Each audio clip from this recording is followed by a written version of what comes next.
জঙ্গলটা খুবই ঘন ছিল। নাড়ু পাখির বাচ্চা স্কুল গিয়েছিল। তখন ছিল বৃষ্টির সময়।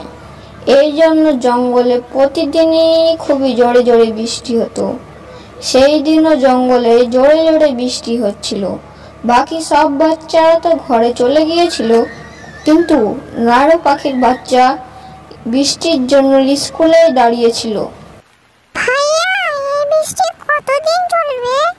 এই বৃষ্টি তো থামতে নামেই নাই না। মা আমাদের জন্য ঘরে অপেক্ষা করবে হয়তো। পিলু, আমরা তাড়াতাড়ি ঘরে যাব।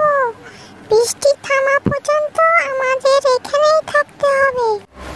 তিনজন একসাথে এত বৃষ্টিতে স্কুলের বাইরে দাঁড়িয়েছিল। বৃষ্টির কারণে ঠান্ডাও বেড়ে যাচ্ছিল। যখন জোরে জোরে বাতাস আসতো তখন তিনজন ঠান্ডায় কাঁপতে লাগলো।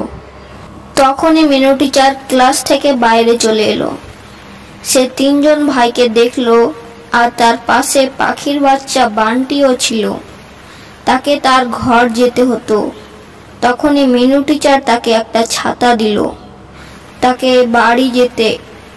তখনই তিনজন ভাইয়ের কাছে এসে মিনু টিচার বলল, দেখলে তো তোমরা, যদি তোমরা টাইম মতো স্কুলের ফি দিয়ে দিতে তাহলে আজকে আমি তোমাদেরও একটা ছাতা দিতাম। রাতের আগে ঘরে চলে যাবি, না হলে কাল সকাল পর্যন্ত এখানেই পড়ে থাকবি। তারা তিন ভাই ঘাবড়ে যায়। মিনু টিচার তার ঘরে চলে যায়। এদিকে লাড্ডু পাখি বাচ্চাদের ঘর না আসার কারণে চিন্তা করতে লাগলো। সে তার স্বামীকে বলল, আপনি গিয়ে দেখেন তো বাচ্চারা এখন পর্যন্ত ঘরে এলো না কেন।